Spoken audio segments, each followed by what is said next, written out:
Hey peeps, how is it going? We are kicking off the very first episode of the podcast. Still kind of playing around with what we want to call it, but I'm kind of leaning towards something like water your garden or like water our garden, something like that. Basically, like I'm really just gonna sit down and chat, every week or like every couple of days and just kind of talk about like things I'm going through. I'm like really into like spirituality and personal development. I don't know if you guys follow me on Instagram at all, but I talk a lot there like on stories and creating reels and stuff. But I don't know, I just feel like there's always so many things that I want to like sit down. I'm just kind of like leaning back into like long form because I think so many of the topics like I'll talk about you can't get across in like a couple of seconds or like in a quick Instagram post. So I think that's helpful now and then, but like overall it is nice to have a platform just to like really dive deep and like sit down and talk about things. And I know personally, like I love hearing people. I'm loving this like solo podcasting kind of movement that we're seeing on YouTube. Like I have so many people that just like sit down, and I love just like chucking on some headphones and like hearing people like talk about their process and like their perspective and what they've been learning. It's kind of like catching up and having lunch with like a good friend or something. So I don't know, I'm really keen for it. So I thought I would just kind of start doing this because I have a lot of thoughts and I just want to sit down and chat, so I feel like it'd be helpful to just kind of film it for you guys. But yeah, this is very new and very experimental. So I'm kind of leaning towards like watering our garden, like watering your garden, I think is kind of going to be like the tagline or whatever. But anyway, back to the point. I'm basically just going to be like spitballing and sharing what I'm learning. But if there's ever any topics, please comment. Like that'd be super cool. If there's anything specifically you want to hear me kind of touch on, definitely open to suggestions and things like that. Today specifically, we're going to be talking about detachment, and really every aspect of this, right? I think, obviously we see detachment a lot in like the manifestation community, but then we're also kind of seeing like the whole like black cat energy, like Labrador retriever energy thing like take over TikTok. And if you're not familiar with that, basically it's talking about like attachment styles and relationships. And I feel like these two go so well together, right? Because like obviously, if you're big into the manifestation community, you understand like why detachment is so important. And really just like I think just like psychology and like mental health in general, like detaching from the outcome and not trying to control things so much is like really key and important, especially if you're trying to manifest. And then what is kind of happening now is like we are seeing so much talk about like attachment styles and like the empath and the narcissist. And basically like if you're not over on TikTok, what's being talked about is like there's always two people in every single relationship dynamic, and there's like more and lesser extremes to this. Like there's definitely like kind of a sliding scale, I guess. There's different levels of extremity to this, I guess is what I'm trying to get at. But like basically in every single relationship, there's going to be a golden retriever, which is like the chaser, like very dependent on the outcome of what the other person is doing. Like this would be considered like your anxious attachment in the relationship. And then there's the black cat, and the black cat is like the independent one that kind of sets the tone for the relationship, like very independent, unbothered. This would be considered like the avoidant in the relationship. And I feel like, I don't know, it's just so interesting. Like this is something that's really just kind of a universal dynamic, like a universal truth. There can't be two chasers in any single dynamic. It literally doesn't work. So there has to be, one person pursuing and then the other one kind of running or, holding the power, if you will. So basically the thought is that the black cat holds the power in the energy dynamic. And we see this a lot like in relationship dynamics, but I think it plays in so well to manifestations and just like overall energetics. So we're going to be talking about kind of how these two go together. Because they overlap a lot, but I think it's really, if you're really trying to learn how to do this, trying to learn how to detach, from physical things like manifestations you're trying to call into your life, watching how you react in your relationship dynamics is going to be a huge education tool. Like you just see it so much more prominently because like now you have like a live time like mirror of yourself, like you have a person that you're interacting with, and you can literally see how it changes the dynamic. Like pay attention to all of your relationship dynamics and try to determine if you're the black cat or you're the golden retriever. And this is with everyone. I think in romantic relationships, it's the most prominent, but even with like like work colleagues or like your parents, like if you practice like black cat principles and like detachment principles, like you do see people respond differently. Like they tend to pry a little bit more. They tend to demonstrate like those golden retriever like tendencies. Like they tend to chase a little bit more. So it's really interesting. And so I think as you're like kind of learning this and like practicing this, just detachment overall, your relationships is a really good way to kind of get a sense, to kind of feel it out and kind of understand like energetically and vibrationally, like where that kind of sits for you, if that makes sense. So let me just jump into my notes here.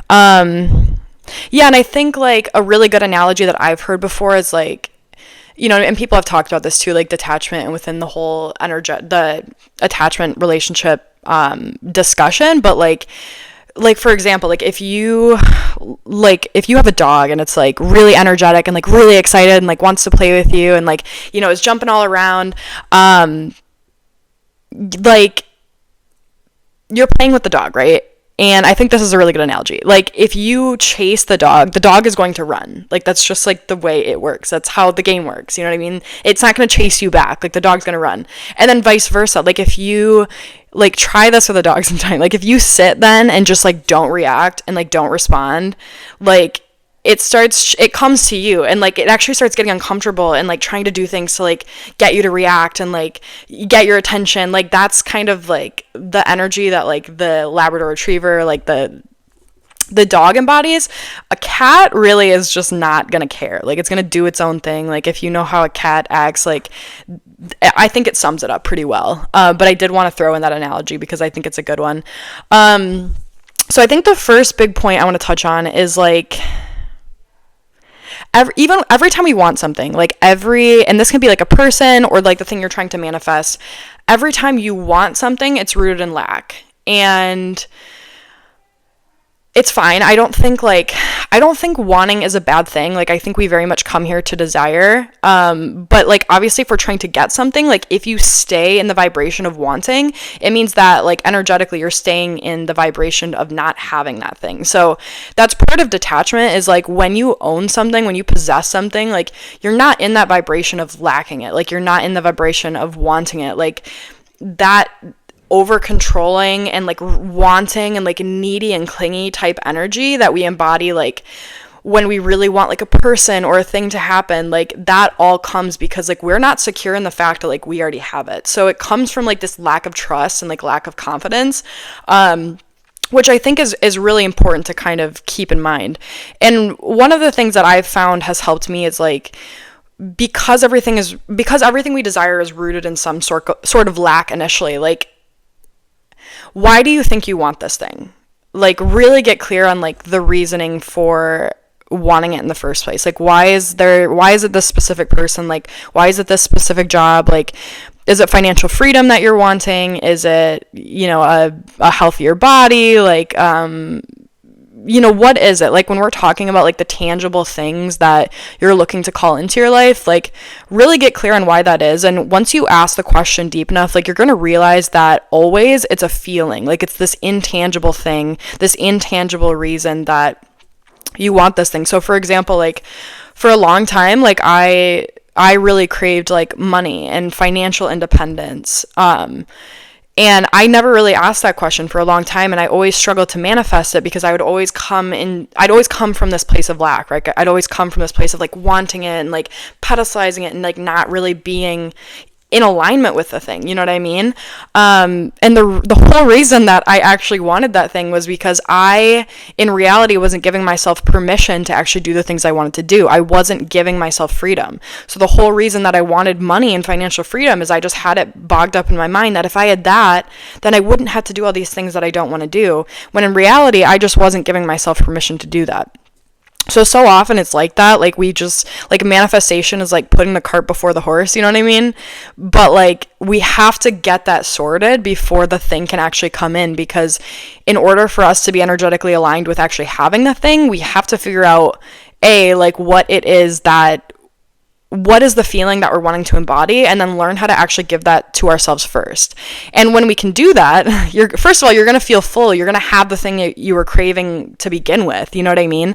And And then you're also going to be detached because you already have the thing. Like, you don't really even need the physical manifestation at this point because you already have the confidence, you already feel the love, you already feel the wealth, you already feel the abundance or the health or whatever it is. You've given yourself permission to actually feel that first. So it's not going to be quite as, the physical manifestation isn't even going to matter to you as much. And when you can get to that point, that's when you're truly detached and truly in alignment with that thing that you want.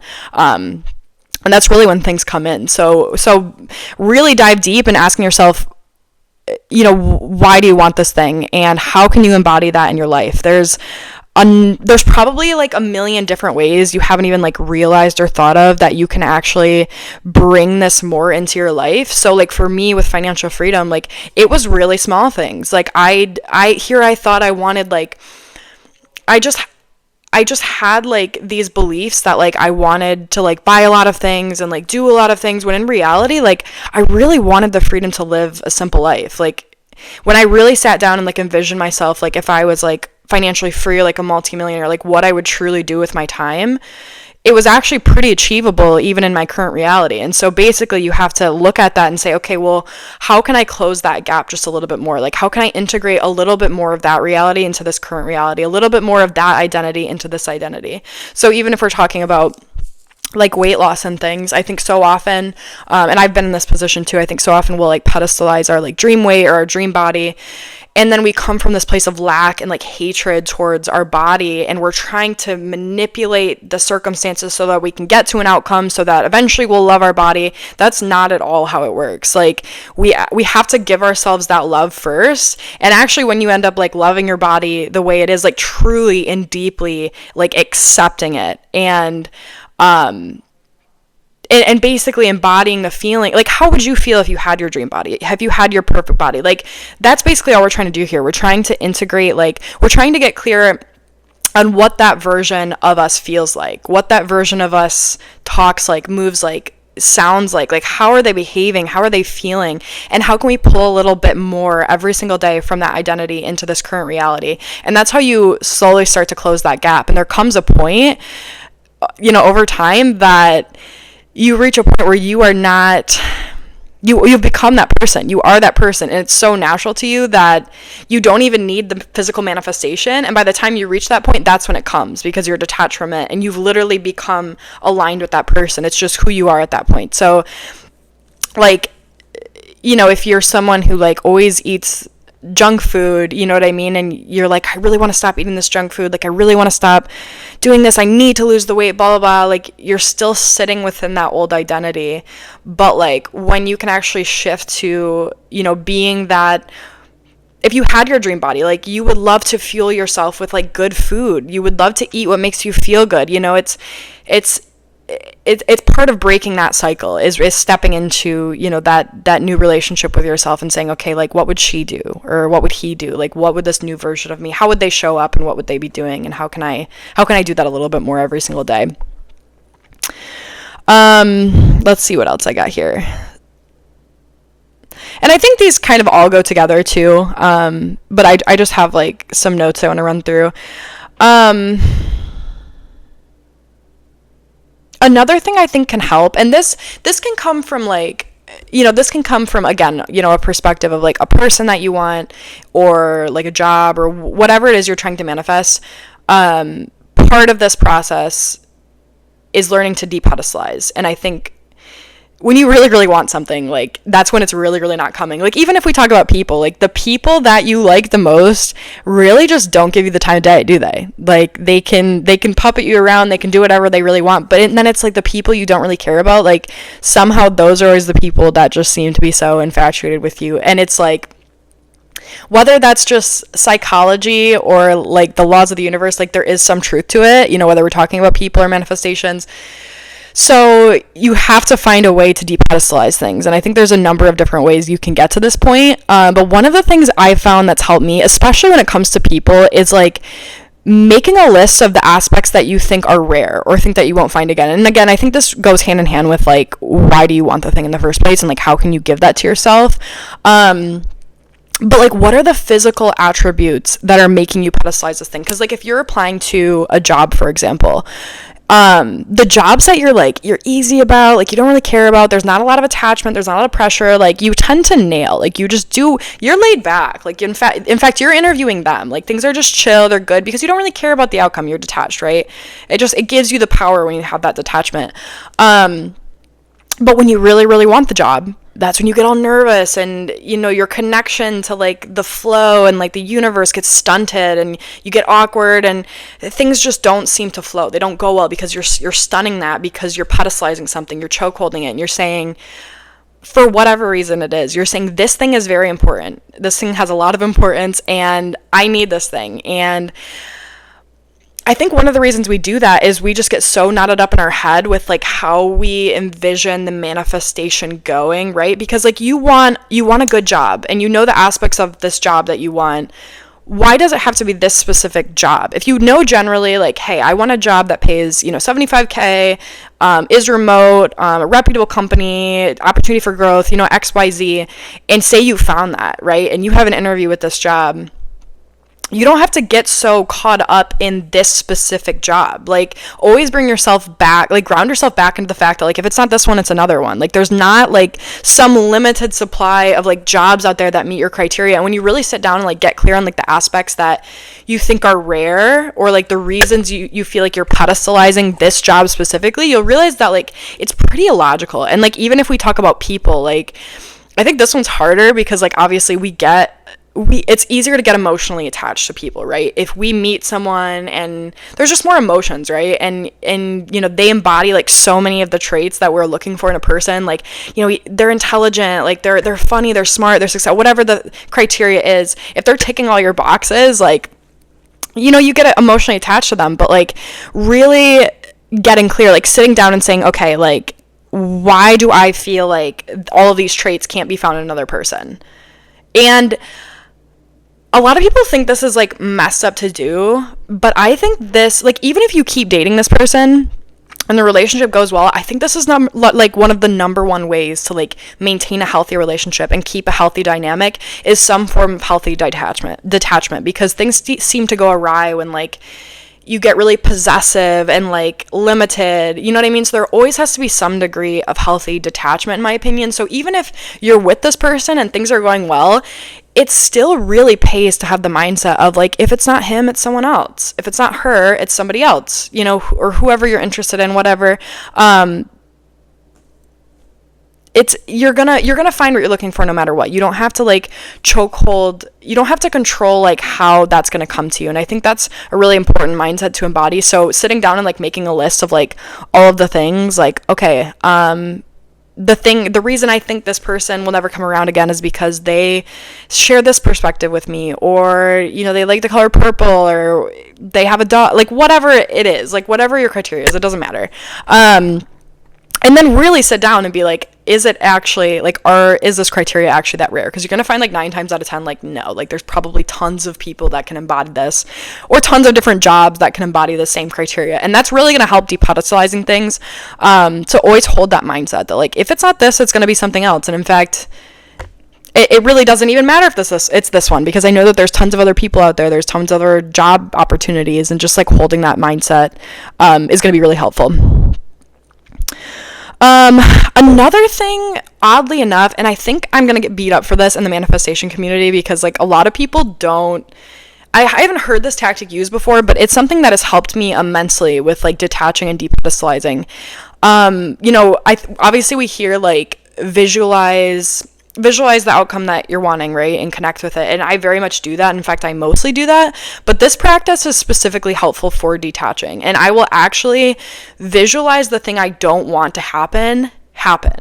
And the reason I do this is like, it's almost a form of shadow work, I would say. Like, say I'm like really getting worked up over a specific person, like I will literally envision that person like breaking my heart, or like walking away, or like doing the thing I'm so terrified is going to happen. Like I visualize that happening, and what happens is then that brings up all the emotions that I'm trying to avoid in like pedestalizing this thing and trying to manipulate it. The whole reason I'm even attached to the situation happening is because I'm so I'm so afraid of something else happening. So what we want to do is like, when you visualize that, like you really tune into the reality of like, okay, if this were to happen, like how would I feel? Like, why am I so afraid of this thing happening?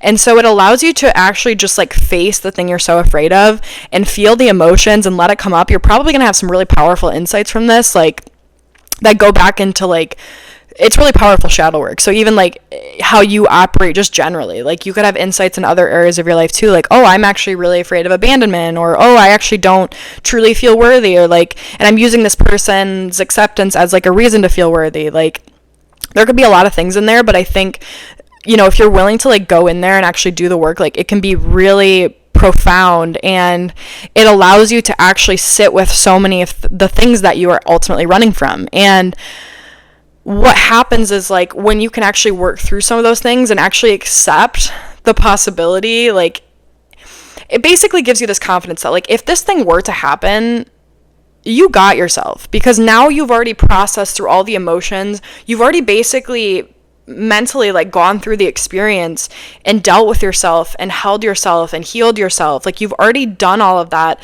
So it's really not as important that, you know, they want you back or this job doesn't reject you, because like you know that you've already dealt with it. Like you know emotionally like what it would feel, what it feels like, you know, like the things you were ultimately trying to run from, and you know how to work through those things. So that's probably the second part of it, I would say, is like as you're visualizing this thing happening that you don't want to happen, ask yourself like, okay, like really sit with it and accept it. Like if this thing were to happen, like how do I have my back? You know, how would I heal through it? If this person did cheat on me, if I did go massively into debt, if I couldn't pay my bills this month, if that's actually the reality, am I going to be okay? You know, and the truth is that you are going to be okay. It's just we build so much fear into our minds for like unpredictability, and so this can actually help with anxiety, because really so much anxiety is just like running from those feelings. So when you can sit with them and actually accept them, you realize that you're good either way. And once you're in a space where it's like, I'm good either way, like it doesn't matter, like I know that I got myself no matter what, I know I'm gonna be good either way, I know I'm whole, I'm complete, I've got me, that's when you can detach, and that's when things actually start to flow and move into your life, and things can actually come in terms of manifestations. The other thing I want to say is, and I think Aaron Doughty talks a lot about this too, but like do everything as a means to an end, you know, because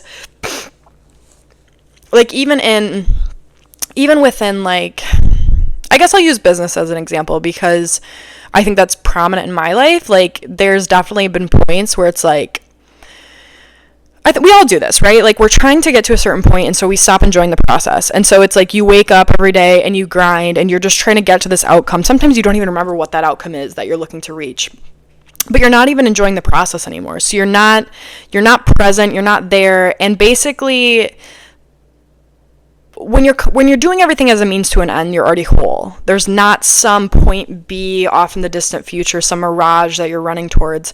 You're already complete within yourself. You're doing something because you enjoy it. You're doing something because you love it. And even if this is something in your life where, you know, this maybe isn't the case, like maybe it's something you don't really enjoy, like I would just try to find the balance between like being intuitive about what you actually want to do and like when you want to do it, because like you'll realize you have a little bit of flexibility like in your life, like probably more than you maybe even think. Like for example, like I think there's the fine line here, but like I think sometimes like procrastination can be beneficial. You really have to like be in tune with yourself and like know where it's coming from. Like if it's a form of like self-sabotage, or if it's genuine like intuition, because sometimes like I will follow my intuition and like put something off and do something that's maybe more fun in the moment. And then by the time like I come back to a certain, like say it's a problem I'm solving, by the time I come back to it, like the problem has resolved itself. So there are points where like it does pay to just kind of like set things aside for a minute and like just do things because you enjoy them. And I get that, you know, obviously there's sometimes things we do have to like solve immediately, but like, you know, even if that's just you like taking some deep breaths before you do it, or going for a walk or something, anything you can do to like get in alignment while you're actually doing that task is going to pay so much, and it's going to yield a way different outcome. Because if you're doing something only as a means to get a specific, from a taking energy, like only as a means to get a specific outcome, you're coming from that lack-based energy again. So like dating, and I think he talks about this too, like go on dates to just enjoy yourself. Like we so often like put so much pressure on things, and then it's like we're not even enjoying ourselves in the process, and we're not, at that point, we're not even energetically aligned with the thing that we want, because we're just coming from this place of trying to manipulate it into being. So if you can really learn to just like have fun, enjoy the process, like that's true detachment, because you're like, I already like this thing I'm doing. Like even if this date doesn't work out, even if they're not the one for me, like even if this business venture doesn't work, like I'm having fun, like I'm enjoying the process. Find ways that you can like subtly tweak that and learn to basically just make the process enjoyable for every single thing that you're doing, and you're always going to be content. You're always going to feel whole. You're not going to feel like there's this light at the end of the tunnel that you're trying so hard to get to, because that's not life. Like life is now. And ironically, once you do that, once you can actually learn to enjoy the process and perfect the input and really enjoy just doing things because for the sake of doing them, like that's when the results actually come, when you actually take your focus off of those things. The other thing I want to say is to distract yourself, which I think can be problematic. And kind of what I mean is like find ways that you can make yourself feel whole, because there's probably a lot of ways that you can do this that you're maybe not implementing at this point.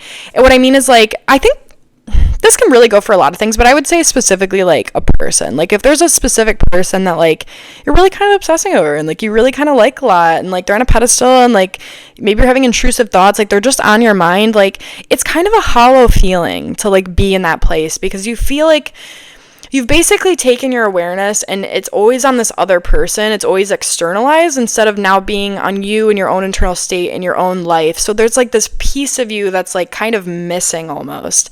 And I think they call that limerence, or it's like you kind of have like these obsessive thoughts about people.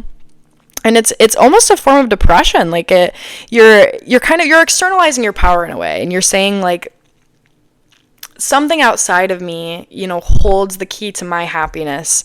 And so often it's dependent, our thoughts are focused on them. And a lot of times, like, it's like a roller coaster. Like if they're not texting us or they're not like reciprocating, like we're going to feel all sorts of like emotions. And then like, if they do, then we're excited, we're happy. Like that is golden retriever energy right there, because now you're the one that's dependent on what they're doing.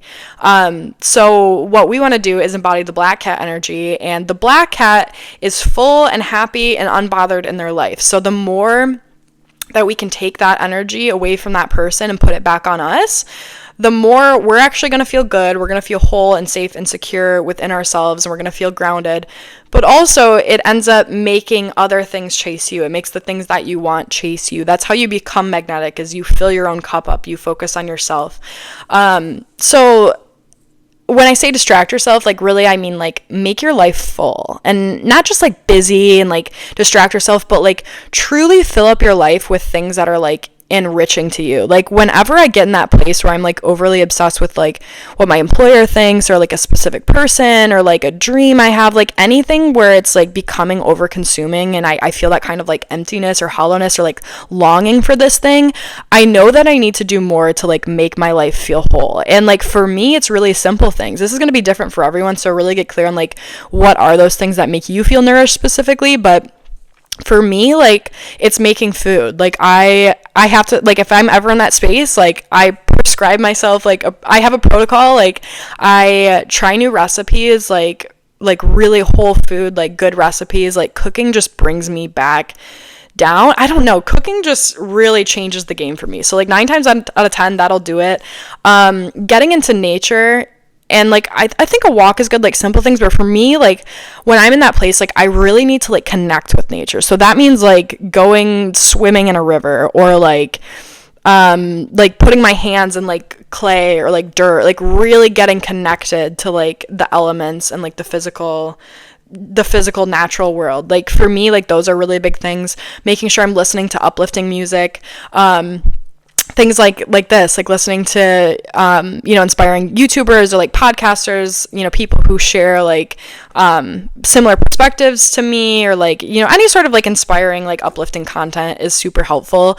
And if it's not done in like a toxic way, like focusing back on my craft and back on my work. So I think you have to know like when you're distracting yourself and like avoiding things, and when you're actually like genuinely filling yourself up. And part of this can actually be like healing work. I think that can be really good too, is like maybe instead of distracting yourself, you actually lean into those feelings and like do some journaling. Like part of one of my distracting tactics is actually like healing rituals and like meditating, and like really what I mean by this is like anything that's going to make you feel whole and make you feel good and make you feel complete.